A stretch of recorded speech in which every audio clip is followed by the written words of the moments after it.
বাংলাদেশে কোনো নদী আইন চলবে না।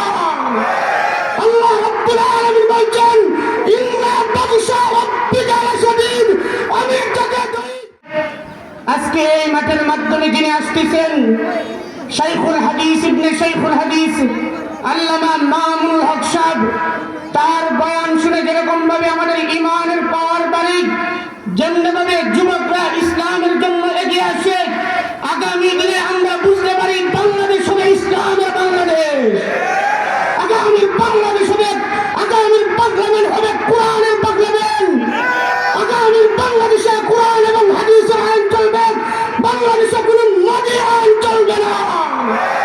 আল্লাহ রাব্বুল আলামিন বলছেন ইন্না বাদশা রাব্বিকা লাশাদীদ। আমি যাকে ধরি, আমি যাকে পাকড়াও করি তাকে চাই না। আল্লাহ রাব্বুল আলামিন ফিরআউনকে ছাড়ে নাই, নমরুদকে ছাড়ে নাই, আবু জাহলকে ছাড়ে নাই, উতবাকে ছাড়ে নাই।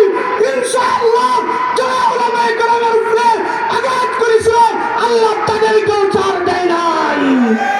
হাসিনা বেশি দিন বাংলাদেশে থাকতে পারে নাই।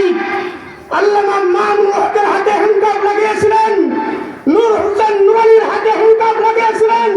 তাদেরকে দণ্ড বেরিয়ে দিয়ে যখন হাইকোর্টে তোলা হইত, জজ কোর্টে নেওয়া হইত, তাদের সাথে সাক্ষাৎ করার জন্য দেওয়া হইত না।